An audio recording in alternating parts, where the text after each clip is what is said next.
I'm Tony Riddle, and this is the NatLifePod, the platform for conversation to help close the gap between wellness as an industry and wellness as a state of being. On this week's episode, I'm talking to Samuel Boot, Soul Sweat Sam, also known as Trusting Gaia. Sam is an incredible man, and it's so good to bring him on here to be able to share his knowledge, his wisdom that are going to help close that gap between wellness as an industry and wellness as a state of being. And those practices include cold water therapy, breath work, and movement. Sam also supports my online certification, NATLIFECOACH, and holds a NatLife Therapy Day with this practice of cold water therapy. Lots to unpack in this conversation, lots to share. Sam and his partner Yana are just about to bring a new baby into the world. So firstly, what an honour to sit. And it's imminent. We're talking any moment now. Baby is coming into the world, so it's great to have him here and in such a calm state. And we unpack some of that, how to remain so calm even though new baby, new life is coming into the world, and there's a business and there's everything else that he's operating with. So there's a lot to take from that, and I do hope you enjoy the conversation as much as I did. Hi Sam. Hi Tony. Welcome to the pod, brother. Thanks, mate. Let's have a little ching of cups before we start this one. Great to see you. Big one to get you here today. I appreciate all that's going on right now. I've been there, 4 times now. So for those that are listening to this, Sam's and his partner, of course, Yana, are about to have a baby. And it's imminent, it's any moment, right? Mm-hmm. And if you're watching this, you'll also be able to see how calm Sam is. And that's quite something, right? If we think about it, baby coming into the world. And it's very different today as it would have been way back, when we had maybe the women's circle or the reliance of a women's circle to hold that space. But as the man in that relationship, we're also fulfilling that male role and then fulfilling the female role of being in the circle. So there's quite a lot going on. So I admire how calm you are. And of course, I'm understanding of the practices that enable you to remain in that space, right? And it's those practices that enable us to show up as partners, as parents, and to a wider community. So I thought it'd be great. This is a great opportunity to unpack some of that, right? Yeah. So what were the practices this morning even? What were you up to this morning to sit in such boing? Yeah. Well, I think, it's been a real heightened week, especially sort of climatizing to a certain degree. This morning thinking, is things going to kick off with, new one coming into the world and obviously coming here and, talking with you. So I was woke up, had a sort of a 5-minute check-in, bit of nasal breathing, and then one thing I kind of always make sure I maintain a regular practice with is getting some cold through my veins, and I fortunately live 5 minutes run from the beach, so there's no excuse really. So barefoot down, feeling that sensation, which is always a bit pokey in the morning, but it's it upregulates to a certain degree. And then quick 2-3 minute dip in the ocean, nothing more really. I don't do it from a place of trying to push things. Timing's not really a thing for me, it's just a feeling. And then ran up. I'm done pretty much with that within about 25 minutes back at home. Cup of matcha in the hand, and doing a little bit of journaling, yeah. In the space, yeah, ready to roll, ready and open, not relying that Bambino comes and I can do this, because obviously that's complete priority, but just trusting that it's all unfolding and the timings are synchronized, Yeah, we're so aligned in the practices, it feels. And for me, it always feels, it enables me to be the proactive papa, the proactive partner, rather than the reactive partner, the reactive papa. So that's what you're describing there, basically. You can now be proactive in those roles rather than reactive. And that reactive comes from that upregulated sympathetic state, which is a little bit like approaching the cold or going into that cold water, right? And then we find that space within it, in amongst the stress, to okay, I can find calm in amongst that. So that's a nice thing to maybe unpack a bit, is what that response is. You know? Yeah, I mean, I think you put it beautifully there. It's the way I see cold immersion, or anything that upregulates that hormetic stress, where you go to a stress consciously and in a controlled state. You sort of remove the victimhood, if you want to kind of call it, as from other stresses that come to you, because you're already, the resilience is there. And I mean, there's a beautiful author, he's called Greg Braden. I don't know if you heard of him. He's written a beautiful book called The Science of Spirituality, and really very deep thinker, kind of Bruce Lipton sort of style. Nice. Anyway, he talks about three things as far as longevity is concerned for the human being. And he talks about level of coherence, your heart rate variability, so how wide that can be, and your level of resilience. So those three things are very conducive for longevity and a healthy, happy, human, joyful life. And that's always stuck with me. And I think that's why we train with these stresses like the cold, or running, barefoot running, ultra running, you know, whatever the flavor is, whatever the tool is. It's preparing the mind for all of the wonderful, weird and wonderful stresses that we interact with every day, because it's always coming at us, isn't it? It's not. Yeah, and yet we've created this world of convenience, right? And so to that survival part of the brain that's always trying to minimize the threat in a way, you know, or conserve energy, the more and more convenient it gets. Think of how over time, what is then perceived as threat. It's like we're ground sitting now, sitting on the floor, right? Versus sitting in a chair. You know, so if you were squatting, for instance, now, again, it's 1 times your body weight on your feet. When you stand up, there's no shift. Sit down in a chair, for instance, where your body weight's not recognised in your feet, or like we're sitting now. Then when you come to stand, it's almost like, wow, there's almost a trigger there, because I'm trying to remove the threat or what could be perceived energy cost, right? And so if we go to the cold, or we go for that barefoot walk, or we express our physicality in a way beyond what is perceived normal today, you know, we can open up or stretch that field of what is discomfort even, you know?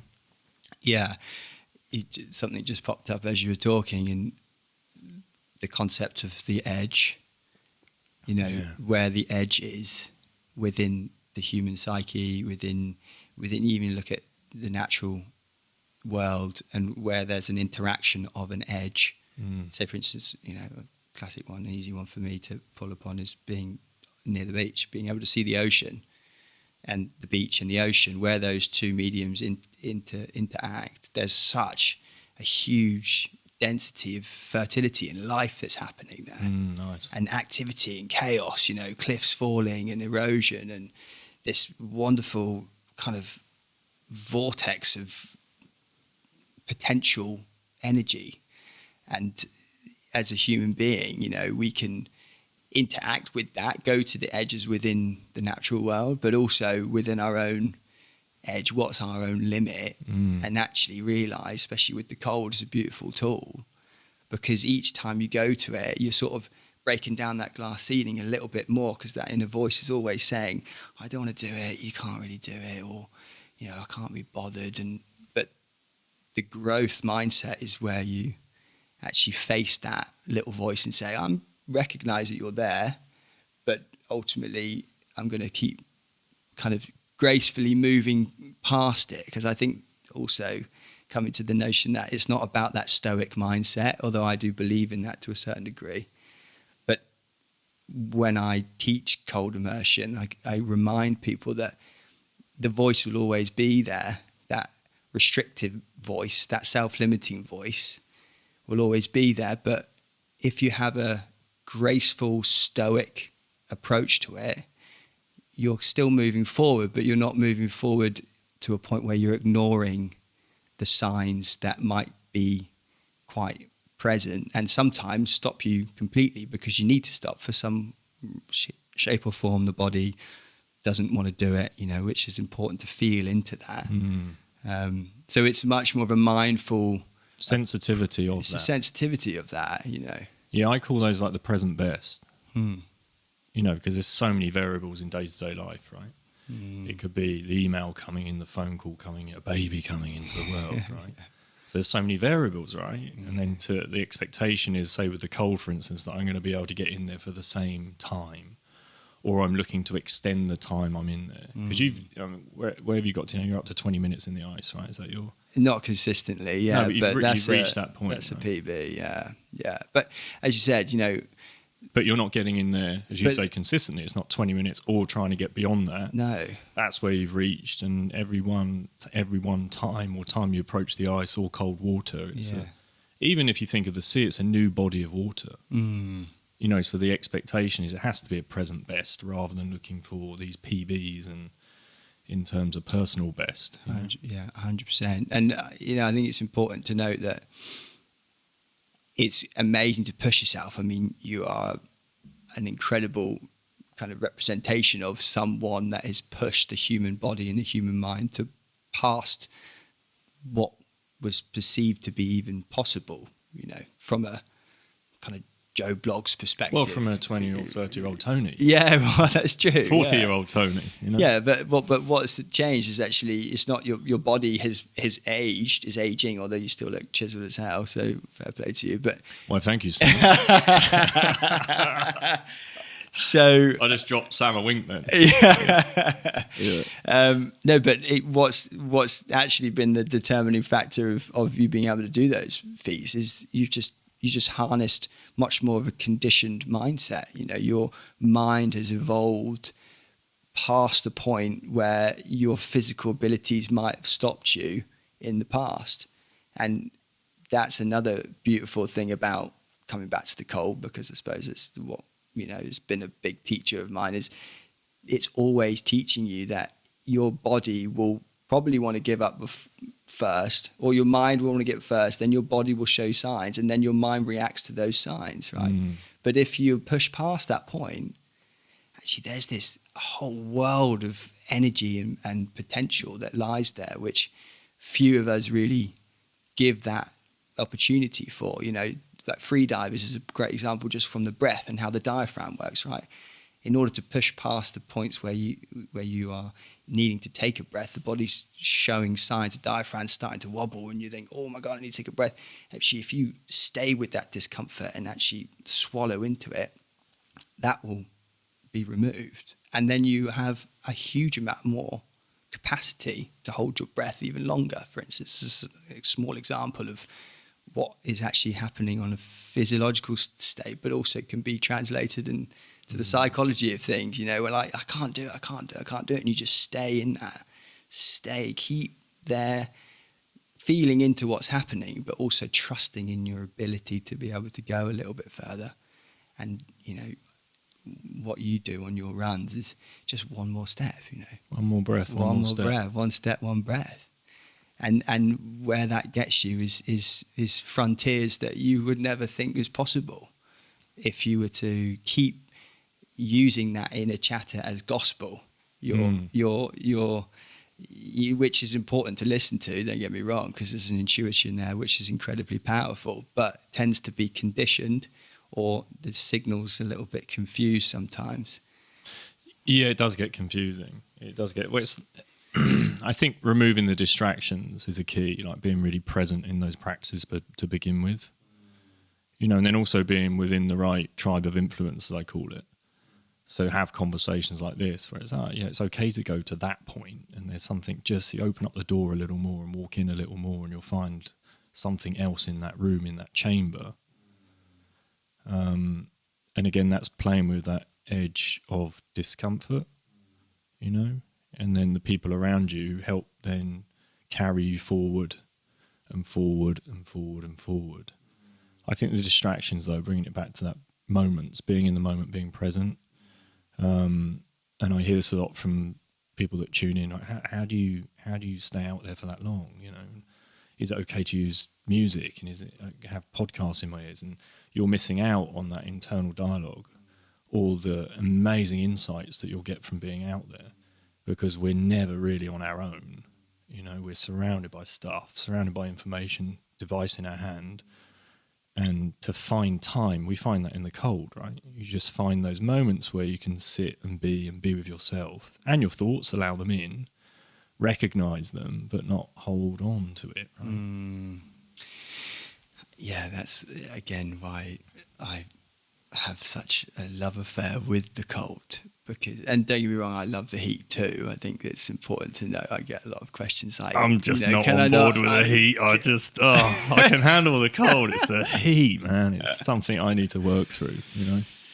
Yeah, but I suppose it's just indulging in the suffering and also indulging in the comfort, which, you know, the heat, not always, because the heat can also be a hormetic stress, you know, depending on the temperature. But there's definitely a wonderful polarity, which I always like to work with temperature or whatever. There's polarities everywhere, isn't there? And within that, you know, there's that balance and that sweet spot that you can find. But actually, sometimes you get the clarity of where that line is for you by going to those polarities. And the cold is a really beautiful way to become very conscious of your fear in the inner dialogue, which sometimes gets drowned out. But when you're in a stressful state, like a 2-degree ice bath, actually all you have, if the other variables are removed, and that's why a lot of the time I encourage people to get a still body of cold water to remove all the other variables. Because you don't have to think, if it's the ocean, there's always the tide and the current and the swell and the wind, and there's other people, and the social the anxiety can sometimes get in the way, and if I'm being looked at or whatever, all that stuff plays into the fear of why maybe some people associate the cold as being which can become like saboteurs to the practice. Right? Exactly. But a still body of water is this beautiful space where all you're faced with is this quote unquote extreme sensation, and sitting in that, you can really meditate on what it is about that sensation that evokes a sense of fear and discomfort. And a lot of the time, if you stay within that discomfort, you do reach a place where the sensation isn't as acute anymore, because your body acclimatizes it, and there's lots of science that sort of backs that up about the physiology adapting to that sensation. But once you pass that point, you are left with this space where you'll never, for me, I never find a more meditative space than being in a post 6-7 minute ice bath, you know, because you move past that veil, you surrender, and then you actually, you know, when we can get way down the rabbit hole, but go. Well, just this concept that obviously the avatar it's meant to be short form. Let's make it long form. How long we got? Sorry, forever. Just, you know, the concept that it doesn't, whatever anyone believes in, ultimately everyone is quite aware that we have a body and we have a mind, right? And I think that is sometimes confused about identifying with your body to a point where it is you. The way I see it is actually your body is just an avatar that you get gifted. The vessel, right? That you get to experience this world. Ultimately, the spiritual expression is within our psyche, and that allows us to be able to have these amazing, unbounded realizations and perspectives on life. And then the body contains that, you know, because that's what it needs to do, because it's got 5, sometimes 6 senses, depending on what you experience through. But where there is freedom, the way I see it, where there is true freedom, is when you can release yourself from those sensations temporarily to be able to find something that you can't relate to from a physical perspective, but it's much more internal, or something which is far beyond our understanding, and there's lots more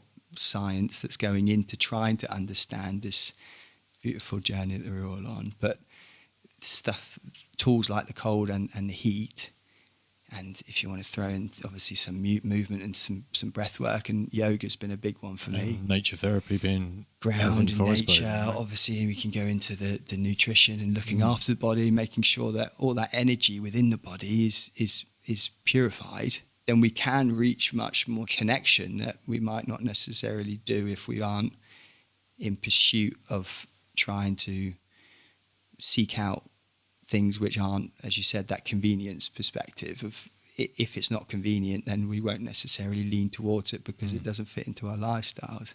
Yeah. You know, and I think nowadays especially, everything's so out of our control, and we're all getting funneled to a certain degree down this path of convenience, and obviously let's not po the man too much, the ethereal man or woman, but we are getting ushered like cattle to a certain degree, and I think it is very important to adopt certain practices just to alleviate that, or remind our spiritual side of something that is not that, because that is a story that's being played out for us all.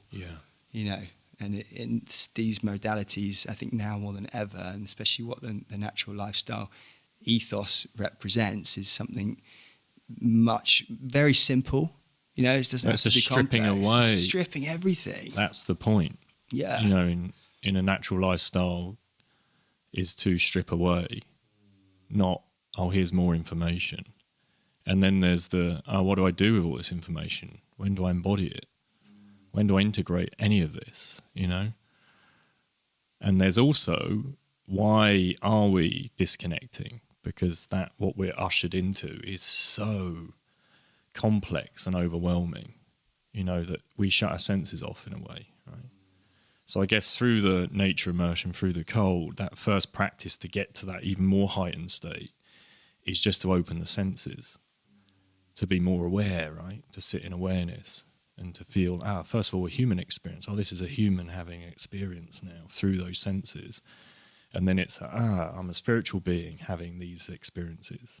Once we get beyond that, that's what it feels like. And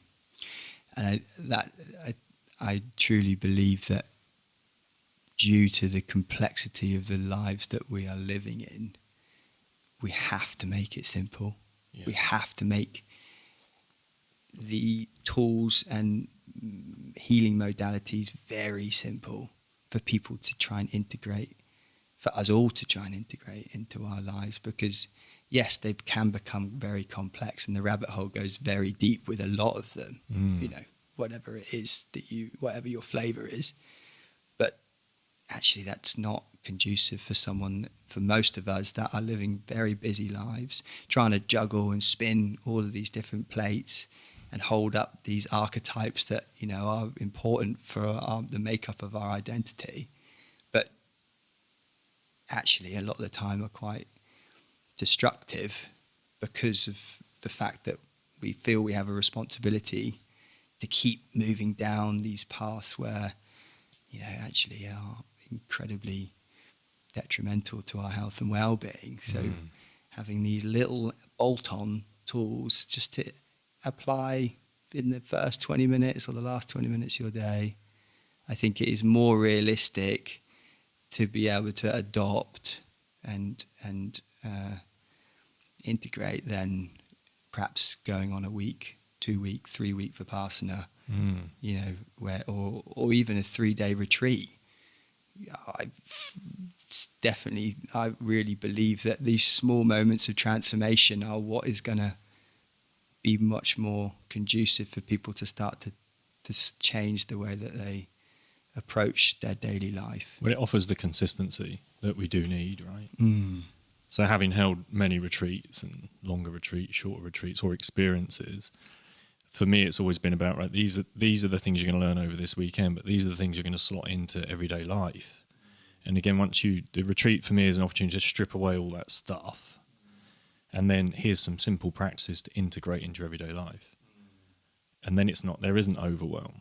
you know, and you can mash it up for your day, or you can become an opportunist and look for moments in the day where you can punctuate this, and the breath being like one of the most simplest, you know, like before entering the home, right? Just do this.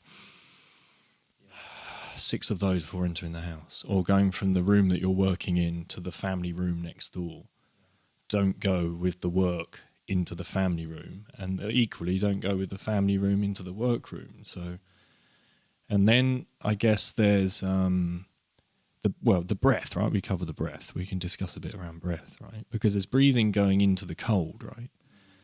And just to give you an example, I had a space in Camden, and I set up like this community. Every week we'd meet up. It started off at the ponds, and whenever it was howling with rain, I'd say, it's okay, we'll meet at the studio, and I had a freezer set up there. And we'd have a circle, and we'd sit in a circle, and we'd all be working with breath, and we'd start with like some upregulation of breath. And then my friend Chris went, boom.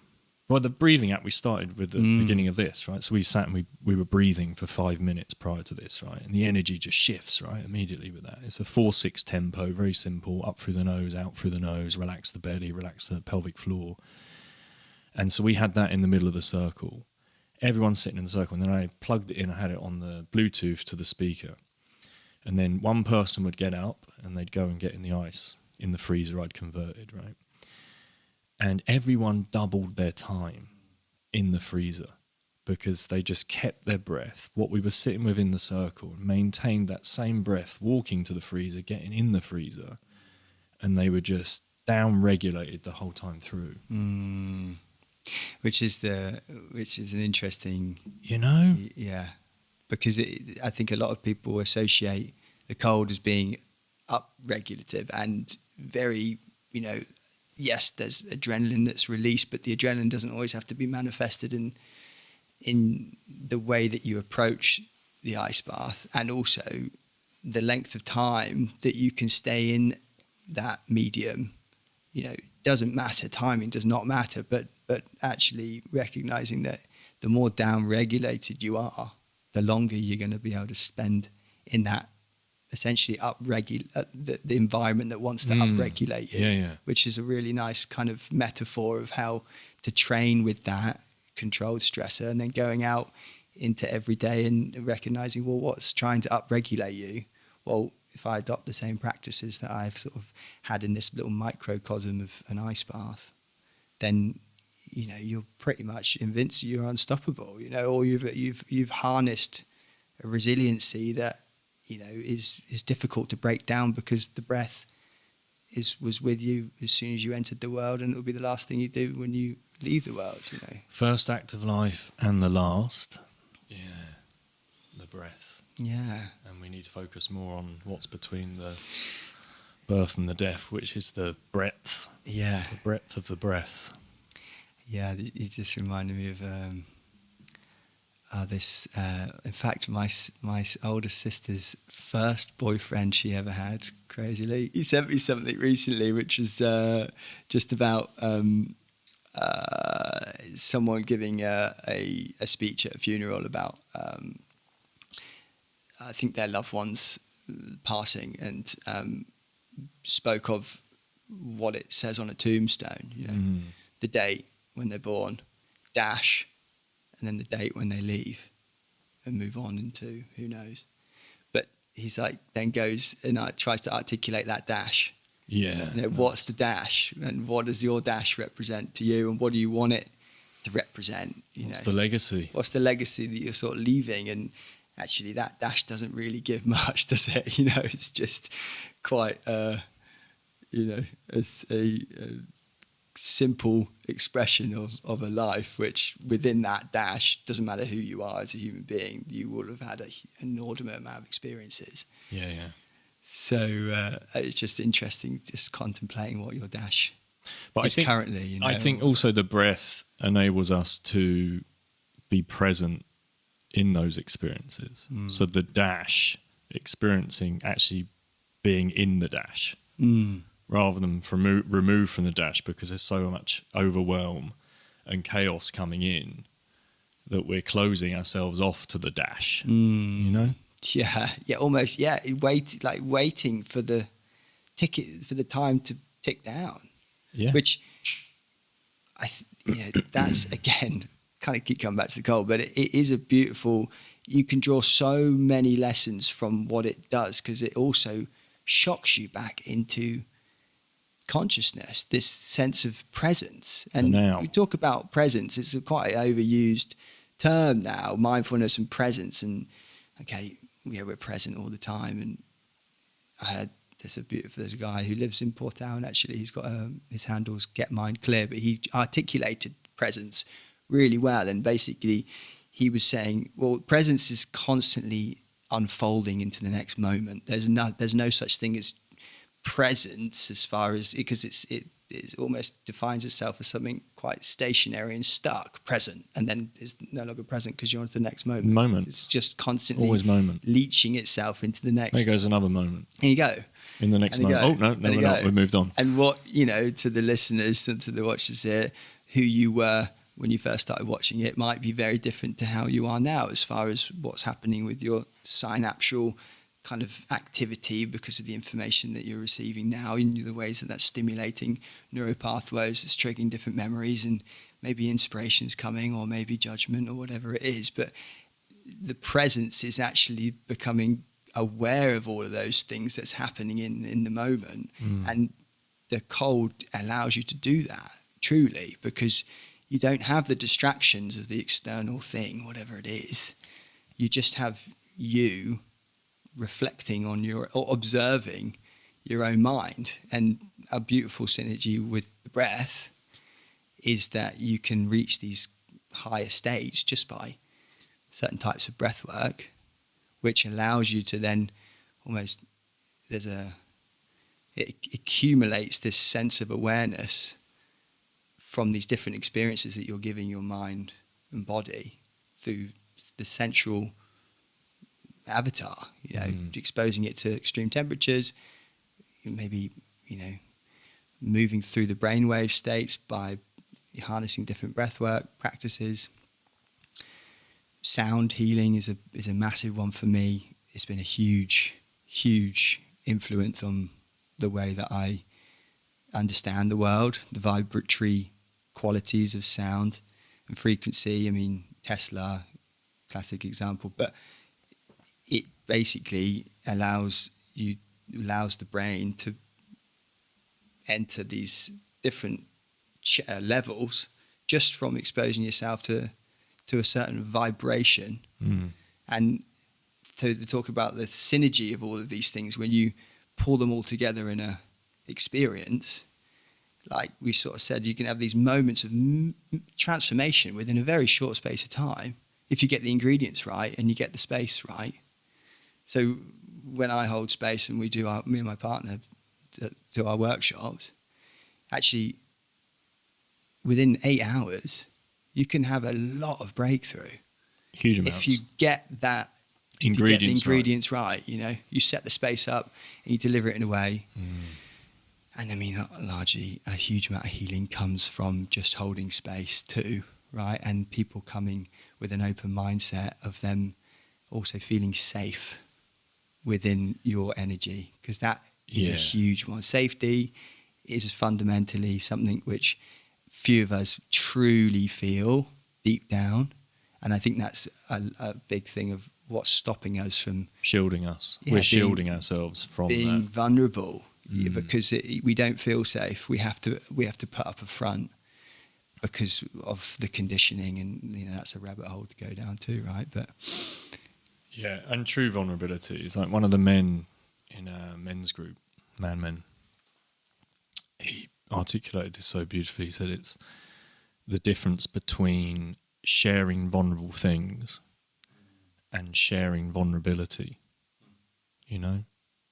Because we can share vulnerable things and it's perceived, they're sharing their, but actually to share your vulnerability, and that's, you have to create a safe space for that, and that's the person holding it has to be able to hold that safe space, and with that circle we had, I think on that particular weekend, it turned into like 6 hours of sharing, which is phenomenal, and how deep it would go. But it's I think from those that are sharing space, you have to make the connection to start with. You have to be the one that shares the vulnerability almost to start with, before you start your circle in that sense. Yeah, I mean, it's the sort of stone in the, the pebble in the lake, the ripples kind of go out. You have to kind of start that energy pulse, and then people pick up on it, and it's quite simple if you really think about how to influence an environment. Okay, and you can, for better or for worse, there's different ways that you can do it, but ultimately trusting in your own presence and the vibratory potency that you have, and laying down something and really standing true within that, Nice. grounded root chakra, really knowing that you are there and you have that intention, and seeing what that does and how it radiates within around you. It's the embodiment of that intention, right? I had a weekend experience in a ceremony, and I was going through archetypes, and I came to king in archetypes, like the king, the warrior, magician, lover, and I sat in the king for a bit, and these different kind of micro adjustments happening within my physiology. That's next level, really, feeling sensations, but the embodiment and this understanding that the values or intentions, it's the embodiment of that, so that every word, every behavior aligns with that. So you're honest to that. So you lay down the foundations. Like we set intentions in the morning, but it's like, actually, if it's set and it's strong and you're embodying it, you don't have to go back to it. It's done. It's like, that's what I live to, and that's part of holding circle, right? It's like, this is what I want to be, holding this space from a place of whatever it might be, right? But embodying that, and that comes back down to that vibration, right? What we're putting out there. Yeah, definitely. I mean, I'm very, I wouldn't say privileged, because I think ultimately, human existence there's many factors that come into it, as far as what family we get born into, and the lives that we live. There's the nature nurture debate is definitely open, but ultimately, we're shaped by a tribe of influence, and not to quote Tony Riddle. You can quote me, man. It's okay. I know. But I come from a family which I'm one of 3 siblings. Where are you in the order? I'm the youngest. Okay. And then, I got a sister 4 years older than me, and then an older sister that's 5 years older, just over 5 years older. And I'm inspired by those two every single day. I mean, they have been fundamental to the shaping of how I am today, and the belief of trusting in my beautiful voice to be able to share, my gifts with the world, because everyone has gifts, right? I think unique gifts and talents. Everyone's got the most unique beauty within them, and again, why we need to use these tools to be able to unlock that and discover this hidden potential that we kind of shy away from, and that, in fact, it's been capped or put away, right? Yeah, and I don't think we can. I think the victim will come in because it maybe is an excuse. Not careful what I say here, but sometimes it can be an excuse to not doing the work. But there's a beautiful quote which I might not necessarily get it word for word, but it's, we're not scared of the. We fail to show up, not because we're scared of what we lack, but of the power of the light that we will shine as a result of doing the work and showing up. Fear of the light, not fear of the dark. Fear of the light, because actually, I think there's a part of us that know just how powerful beings that we truly are, but we tend not to necessarily want to show that because no one else is really showing it. And few people really want to,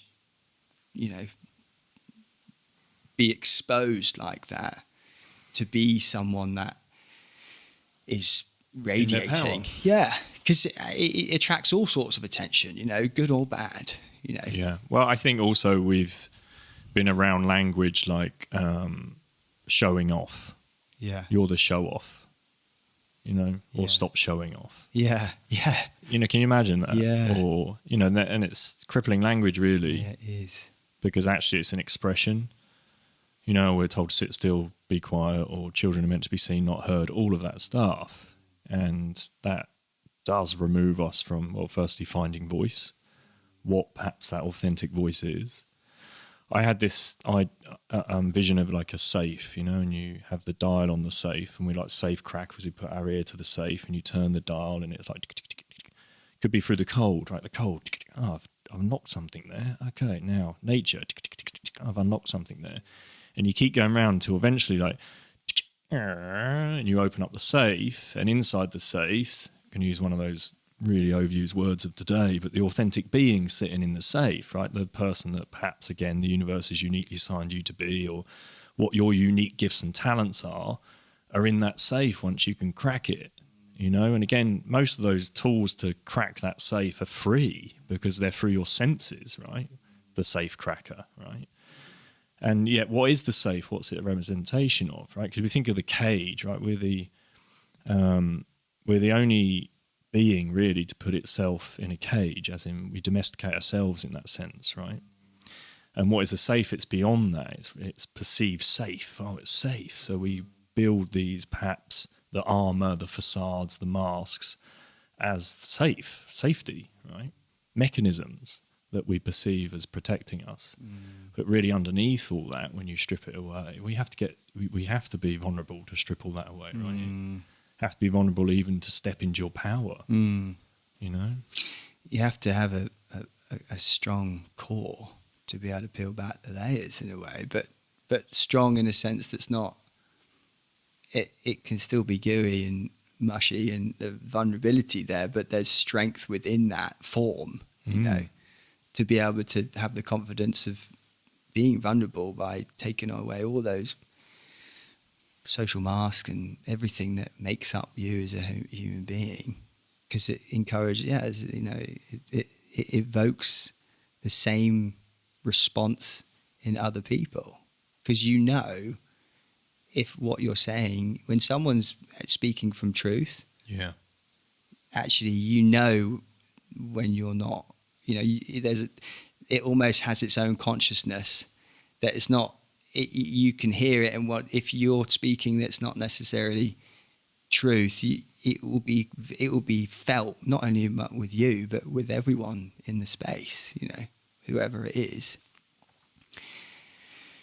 So I think it's important to feel safe, to allow you to do that, and coming back to that safe, you use the kind of the actual physical expression of a safe, but safety is something which allows us all to come from a real trusting place within life. If you trust in life, like horrible things to happen to certain people, and it's very difficult to try and understand why things happen to certain people, but the journey of life is full of trials and tribulations, and the polarity. Come back to the polarities of life. Like, what's interesting is there's a part within the brain called the periaqueductal grey area, and it's concerned with pain modulation. But on the same spectrum, it's also concerned with euphoria and happiness. Happiness. What's happiness? But pleasurable joy. On the same spectrum, right? So where's the dial going on that spectrum? And training within the dial going on to one end of the spectrum will just mean that it will can swing back into the extremities of the other polarity. So, that's where attunement and also perception comes in, right? Like, how do you perceive something? If it's discomforting, you perceive it to be discomforting. And again, we could talk about the conditioning of how you come to perception, your perception on life as it currently stands. But, you know, if you can reframe and retrain You can that change your perspective, perception, right? 100%, you know. And I think there's so much untapped knowledge behind, you know, unconditioning the conditioned mind and coming to a place where even within the struggles of life, there's actually a huge amount of beauty, because there's, you know, this cliche, but there are huge lessons there, one, but also there's the grittiness of the discomfort can sometimes be quite pleasurable if there's enough time spent within it, that your resiliency can get to a point where you see it from a different lens. And also the sense of achievement when you're out of it, right? Yeah. That heightened sense, which then helps, I guess, another turn of that dial even to thinking that human potential, what's within, where can I go with this? And role models too, right? Like, you know, you are a huge role model of mine, and I was talking to my partner Jana before I came here, and I think it was, I can't remember how many years ago, but I listened to one of your podcasts before I went. I used to work on the sailing yachts, and I was just about to take a crossing across the Atlantic back to from Newport to Mallorca.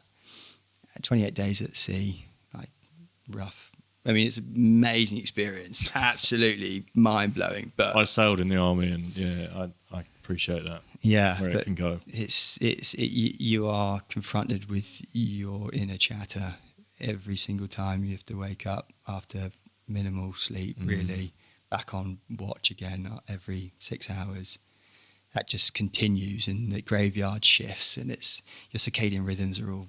Well, it's also how alert you have to be in that watch. Yeah, instantly. It's not just cruise up. Yeah, just it's all right. Just get away with this. Maybe I can have one eye open. Yeah. No, it's like, you know, the boat's heeling 30 degrees, and, you know, it is gusting 40, 50 knots and hailing, and you can't see anything, and there's 3 of you up there, and you're having to do the switch, and you're on, you know. But, you know, I digress a little bit, because coming back after those moments where you've got 6 hours off, but maybe you've got 4 hours of rest if you can sort all of the other things that need sorting, eating and showering and pooping and whatnot.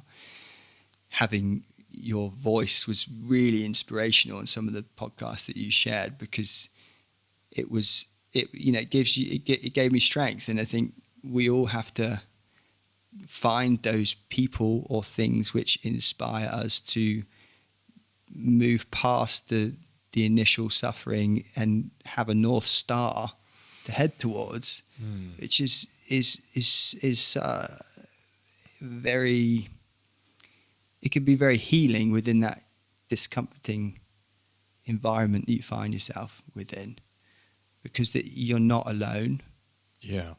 And that knowledge is very important to. Well, if this person's potential can do this, then I can certainly do this. There is an element of that. I think there's also, even outside just the personal influence or inspiration, there's also events, right, that you can go to that help you step outside what are limiting beliefs and behaviours. You know, and then you're in a larger circle, like the 100 Human Experience that we hold, and you have 100 humans coming, and you take them through play and breath work and ice baths and ecstatic dance and voice awakening practices. And every one of those is no doubt taking people out of their comfort zone and stretching what is comfort and discomfort, you know? And the breakthroughs through that weekend, those processes, every one of them, you know, it could be the voice, it could be the cold, could be the ecstatic dance, could even be sitting in a cacao ceremony, taking that first sip of cacao thinking it's a cup of hot cocoa. And you realise how bitter she can be. You know? It's interesting, right? Yeah, well, but I truly believe that it's within that you have all of those activities, but it's the community of people that come together and the energetic, like there's something in when humans come together with a shared understanding or ethos or an openness, which is common unity. with this unity, that there's a connection that's made that's not necessarily from a psychological perspective, but from that vibratory EMF field that we're all emitting. Like you're almost linking into an energy that you aren't able to link into until you become open to accepting the love and the wonderful attributes that humans can offer each other. That when magnetized and when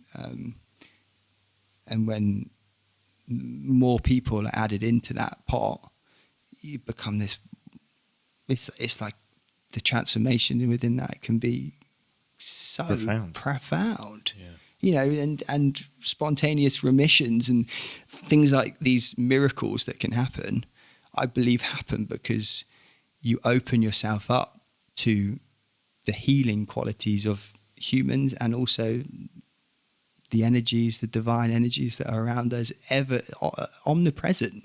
But we're so blocked off to it because we don't give credit or we don't believe in it because science hasn't necessarily proven it, you know. Yeah, or science would call it coincidence. Or coincidence, exactly. Yeah. You know, and there's a beautiful permaculture teacher called Andrew Forst, and he talks about this concept that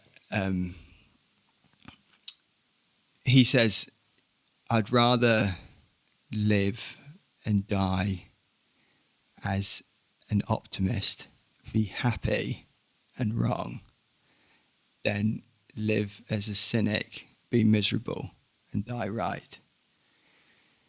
And he leads on to saying that science is a tool in which we use to understand the world. However, the technology that we use as forms of science is limited. So how can we really rely too much on science? Although I have a huge amount of reliance on it, I think we need to.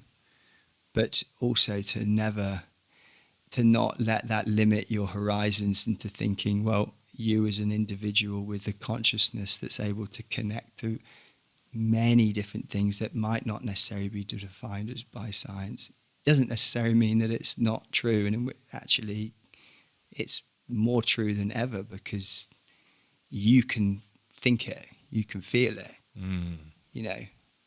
Well, or let it dumb down the female superpower of intuition. You know, that feeling, the real feeling of something. When you know, you know, deep down, you're vibrating at that level. No, this has to be this, you know. But science hasn't got there yet. Yeah. Therefore, that feeling, that's not a feeling. Yeah. That's not a sensation. No. Your intuition's wrong. Yeah. Yeah. Yeah. And which is the analytical mind suppressing the feeling. I think because I've on the front line with my amazing partner moving through 10 months, you know, just shy of 10 months of growing a baby, bringing new life in, you know, seeing her body as this, it's a conduit, right, of life, spirit pulsing in, growing this entity, and then soon, at some point, could be now, the intuition that her body is feeling, and to be, there's a very empowered place to, yes, the health system is incredible.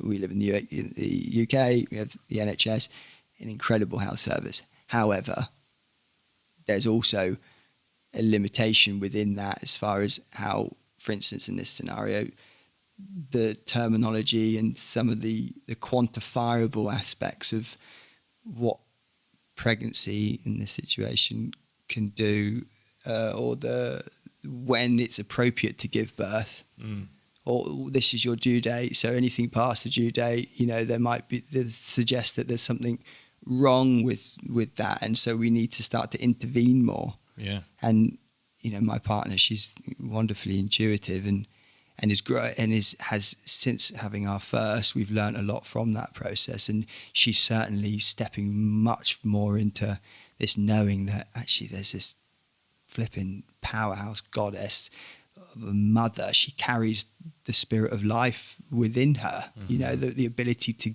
give life. The trust in that. The trust in that, and trusting in the body and her body to be able to do exactly what needs to happen when the timing's right. That's not that doesn't hold any reliance on a system which obviously has protocols which they need to stick by. Which has only ever existed, a dot on that evolutionary timeline.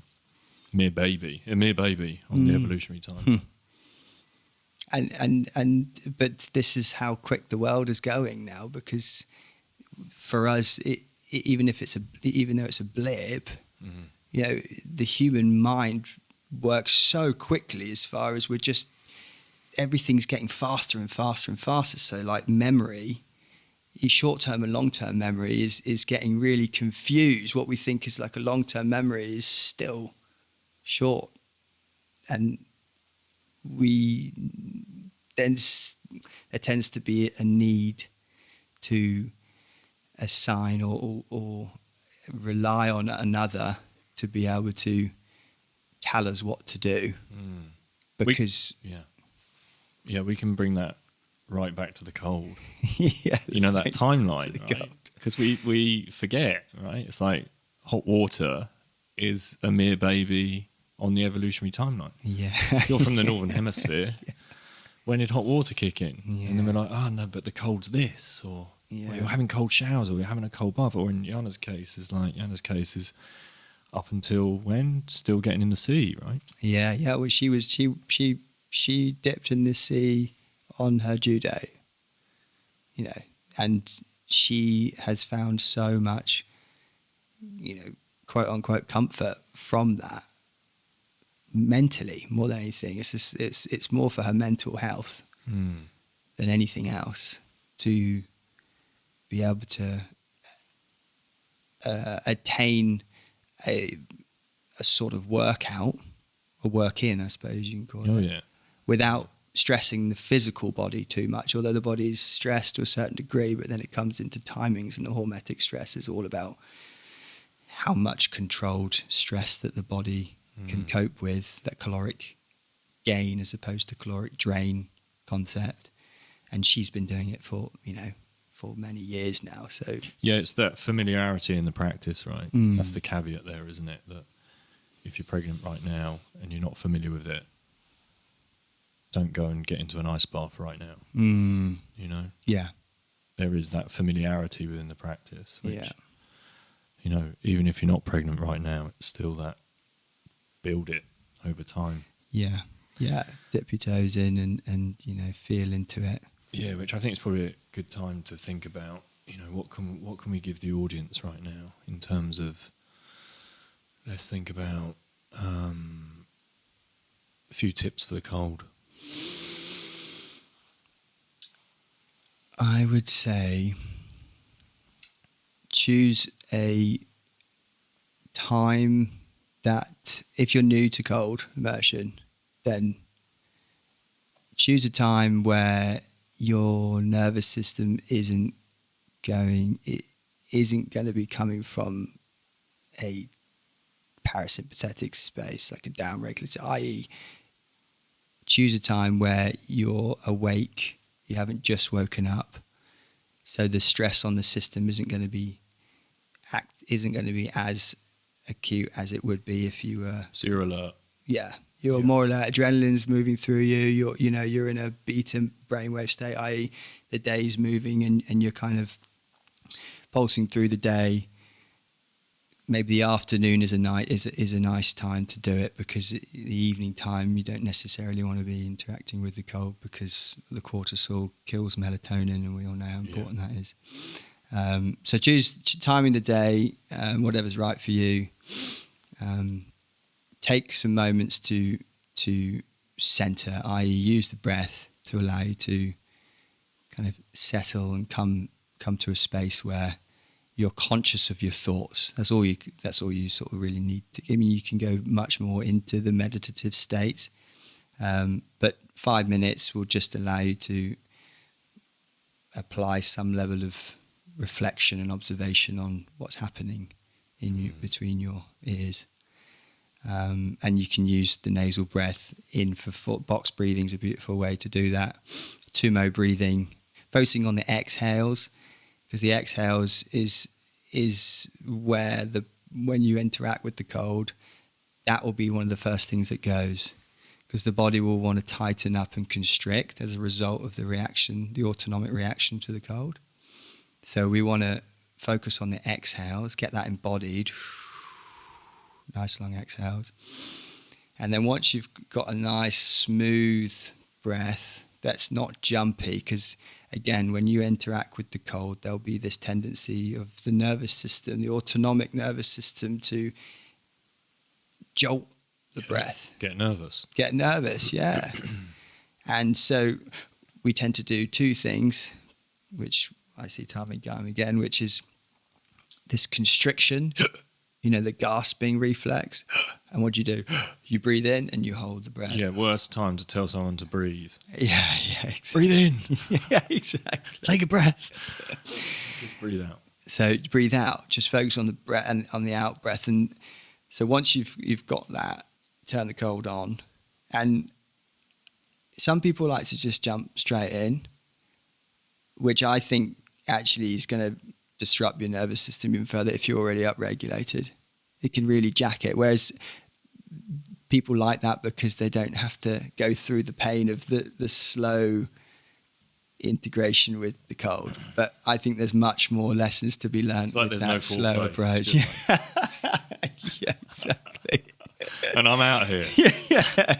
You got dry robe on. Yeah, gone. You got to lube yourself up a bit and just move in with mindfulness. And that's again with the mindfulness practice comes in. You're really aware, like, oh my goodness, this sensation is quite extreme, and depending on what it is, right? Cold shower, the ocean, a lake, ice bath, they're all different mediums, and they will all have different qualities to them, and the approach will be very different depending on what medium it is. And we can go into detail, but maybe we'll save that for another time. But if it's cold shower, most people are aware that have a cold shower available to them. Well, actually, allowing the cold to just start to trickle and just feeling the sensations over you, becoming really mindful of like what that sensation is actually doing in different parts of your body. And then when you finally immerse yourself fully, head under, remember that exhale, all you want to do is focus on the exhale and drop the shoulders. The tension in the shoulders will rise, and you'll be amazed at how much tension you start to feel in your face too. The forebrow, the jaw, you tend to catch the jaw. Again, it's like the pain face coming. Yeah, it's the pain face. There's like two simple things. If you can just remember to drop the shoulders and elongate the breath. Actually, everything starts. You're sending a signal to your sort of nervous system that actually you're not in a survival state. Like you are taking the reins of what essentially it's okay. It's okay, and. Yeah, I mean, we go down there. It's quite hard to not draw relationships of how we react in stressful situations, as far as feeling that victimhood of that reactionary state, as opposed to that proactionary place where we're aware of what these things are going to do. And so in which case, if we're aware and we've embodied the breath, and we've embodied this practice of relaxing, very simple things, when we're interacting with that stressor, we don't have to think about these things because we're already doing them. So then the experience instantly becomes very different to what it might be if you are chasing your tail, and catching up with, okay, I need to do this. It's like if you don't need to have that erratic nature to it. The overlap is multifold. It really threw me into being in London. I practiced kind of down regulation breath, up through the nose, out through the nose, 4/6 tempo, whilst walking through London, through the hustle of it, And it really is like walking around and you have hyperlapse going on around you. Like you feel the energies and the pace of it all, but you can slow down and be really present. So even the chaos of the city, you flip your perception of it again. You observe it very differently. You really observe rather than being swept away in the process of it all, which is, again, being present in the cold, right? In the moment in the cold. You're in that moment in whatever environment. And again, that overlap could be going home right now and suddenly there's, right, it's happening. Sam, it's happening. You know? Yeah, but again, right, like, you know? we're not, because when I left, I was like, well, text me if things start to happen. But, you know, we're both at the place, well, if things start to happen, they're not going to happen within, the baby's not going to be born in an hour, for instance. And Jan she's been practicing hypnobirthing and all different types of breath work. And it's all about, like, don't jack your nervous system sympathetics, because adrenaline is going to kill all that wonderful oxytocin anyway. Yeah. So even if things start to ramping up, the whole concept of hypnobirthing is to stay in a parasympathetic space, breathing through the sensations, because you as a conduit, the female body, it knows what to do. So by you upregulating yourself, you're getting in the way of the natural process. Well, also those stress hormones then being released into baby as baby comes into world. Yeah, I mean, yeah. It's mind-blowing just how, you know, what birth, the different experiences of birth can look like depending on who you are and where you are in the world, and where you choose to give birth in the world, and who you choose to assign your labor to, you know, or to help you labor. And I mean, you think about what, you know, being born in a hospital setting with that sterile lighting everywhere and people with masks on, and there being a panic in the air, and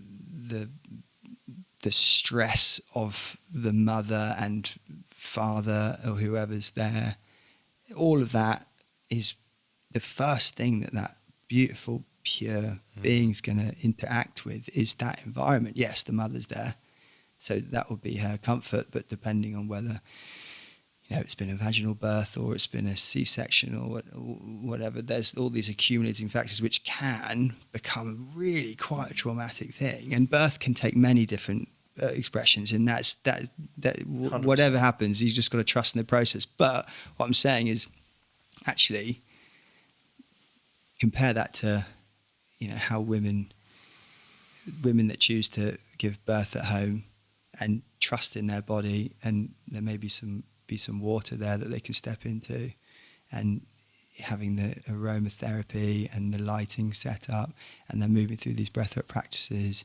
and the energies in the room, the people that are there. There's an intention of why they're there. There's a deliberate nature of why they're there. And the mother feels safe. Actually, when that soul is born into the world, the difference in how that little being's going to be and interact within its first moments on planet Earth. Think about the psychology of how that will then grow. Not to say that assuming... Well, it's forming its very earliest templates, right? The stuff that's in that implicit memory. There's so much to add to that. There's like even movement, thinking of, you know, the physical vessel. If we look at birth as in a birthing position being the squat, and if we were to look at if breathwork's involved and hypnobirthing, it can be quite a quick birth, really. But let's say it's a 4-hour birth, right? Or it's a first child, it's a longer extension of that. So is the physical vessel even in a position that the woman can squat for that length of time to be able to endure in that sense? So it's less taxing on the physiology. And therefore, lying down, for instance, and having to give birth, what would be the birthing canal would be the equivalent of giving birth uphill, which is normalised. How taxing that is, that it's so taxing on the physiology over time. Whereas to really sit in that squat position and be able to really tune in and honour what would be possibly more of the divine timing to come into the world even. And that's what can work with the breath, right? It's breathing, it's birth positions, it's the environment, it's the energies in the room. But that's not going to work for everyone. But what can work for everyone is an understanding of the breathing, right? Or an understanding that your physiology is going to be taxed. And these are the things that, these are really they're free. You know, being able to practice a squat each day, or to be able to get into kneeling positions and work with your breathing, they're totally free, but will have a massive shift whether you're in a hospital, whether you're at home, depending where you are on the planet. It will have a profound shift in a birth. You know? Yeah, exactly. Becoming aware of these fundamental things which will happen when the mother gives birth, and doing what you can to best prepare for every outcome, because birth 100%. can take a turn. In a moment things can change, and so if you're aligned with certain practices that helps you to keep down regulating, and by all means, I think as men it's difficult for us to really understand it, because we don't go through the process. We just are observed and are exposed to the magic and brutality, if you want to kind of draw upon this The polarities, the power of this lioness spirit that's happening. But it's hard for us to really truly embody and talk from a place of knowing, because we are just talking from an ideal perspective on some of the things which we know has worked for just a human being in general, right? What movement practices can do as far as how it can increase your life experience, you know, make it much more of a pleasurable thing to actually move as an individual, and the freedom that gives you. And whatever, you know, even if you are slightly immobile to a certain degree, or restricted within your capabilities, there's always more that you can apply as far as understanding the mobility of the body. So applying these daily practices, I think, are crucial, and you know, not to beat yourself up either about thinking that you're not doing enough, because one thing that comes up time and time again for me when I talk to people about the cold or the breath, or you know, the yogic disciplines, or movement, or you know, nutrition, it's all about, I'm not doing enough, I should be doing more, and that's again feeding into this notion that you're not enough, and what you're doing isn't good enough, and recognizing that anything that you can do, it's going to be better than not doing something. So just get 5 minutes, even if all you have is 5 minutes, is training that habitual nature to the human mind. It loves to habituate things. In fact, the wonderful thing about the body and the autonomy of the body is it actually reduces the caloric stress, the caloric expression of the body, or where it assigns that caloric energy. So the more autonomic it becomes, the better. So even if you were to just have a 5-minute practice, whatever it is, a bit of stretching, cold shower if it's there, some breath work, and that's it, then you've got to crack on with your day, you'll probably find, more often than not, that will expand in its timings, because you'll want to make space for it. But if you say, well, if I can't do a half an hour practice, then I'm not going to do anything at all, then you're not... Yeah, I can relate to that with running. It's like, you know, you could start off with 5k, and then you get to 10k, and then you get to half marathon, and then you think, oh, I've only got time for a 5k. Oh, it's not worth going out. You know? Totally. I need to be able to get here. But again, so much reward in even doing the 5k and refining the technique of the 5k and going to see it with completely different eyes even. You know? That brings it back to present best, right? Present best. And can I introduce the Rainbow Bridge? Yeah, go on.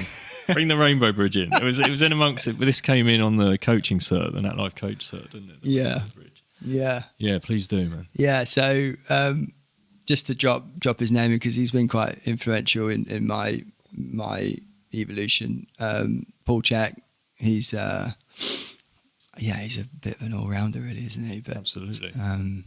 Incredible man, and the legacy that he's sort of leaving with his partner Angie. But he talks about many different things, but one of the concepts he talks about is the rainbow bridge, and it really resonated with me because it essentially outlines where the end goal is, or what the vision is that you'd like to accomplish. What's the ideal, and where you currently are. And a lot of people are striving for that ideal, and there's this massive leap to get there. And that leap is very unsustainable and very unrealistic within a lot of people because they're so far from that ideal, whatever it is for them, right? Well, even to carve out the time, right? Yeah. Already overwhelmed. So the rainbow bridge is breaking down, well, what's the happy medium between the two that allows you to then make a step, this sort of rainbow step, to a point where it's a transitional step and you might stay there for a while. But actually the goal is a series of these beautiful little rainbow steps that allow you to eventually, over time, accomplish something which might have seemed completely out of sight, and giving yourself that, being unapologetic about allowing time for it, and giving yourself the acceptance that we're all broken and perfect in a way that, as long as there's some sort of pursuit to want to better oneself, I think that makes up the magic of a human being, and why each one of us is so interesting, because there's a striving to be better. Yeah. And however big that striving looks like is individual for each of us, but to relieve that stress, another stress that we have is never being good enough, because we are all... I guess there's the comparison. There's so much. I mean, you have to pick your phone up, look at Instagram. It's a world of comparison, right? But it's also inspiration. Yeah. There can be huge amounts of inspiration in it, but it's also looking at it through a lens of, right, where am I at? And how achievable is this? Yeah. Rather than thinking, right, I can get to there in this short window of time. Yeah. And also understanding that individual's unique potential, perhaps. Yeah, and the struggle that it's taken, or the the journey, I should say, that it's taken all to those get experiences there. that are gained doing it. Yeah. Right? Yeah. And I think just accept it. There is a notion of acceptance of where you are at. Just to know, I'm here. This is how I've got here. And you can do things that becomes conscious of how you've got here, why you've got here. But to then go, right, well, where do I want to go from here? And depending on what your goals are, and it will depend on kind of how your life then pans out. But loving yourself on the process is something which I don't think a lot of us truly assign time for. Even the things that you don't like about yourself, that sense of self-love is one of the most important things that I've had to learn to accept myself, but also love myself because I want to get better. There's like a lovingness of, okay, I don't necessarily want to stay where I am at, but I still love it. But I'm also loving the fact that I have the inspiration and the determination to want to move forward. And how can you do that? Yeah, and again, aligning with this, it's all happening for us, not to us in that sense. Forgiveness. I have I love you, I accept you, I forgive you, I appreciate you. That's kind of the appreciation of oneself, the love for oneself, and there's a forgiveness in there as well, right? Because we can carry so much stuff and ruminate on it. Oh, I should have, could have done this, and it's it's done now. We're here now. We're in this moment right now. In this moment right now. Good place to finish, I guess. In this moment right now. Sam, great to have you, man. Thanks for having me, Tony. Really appreciate you, brother. Yeah, and you. Love you, appreciate you. I don't need to forgive you. I accept you. For now. There we go. Ching these. Cheers. We're done. We're done. Nice one, brother. Thanks, mate. Great. Pleasure to be here. Get back into the nest. Yeah. Thank you for having me. It's been a pleasure Beautiful. to share some insights. From short form to long form.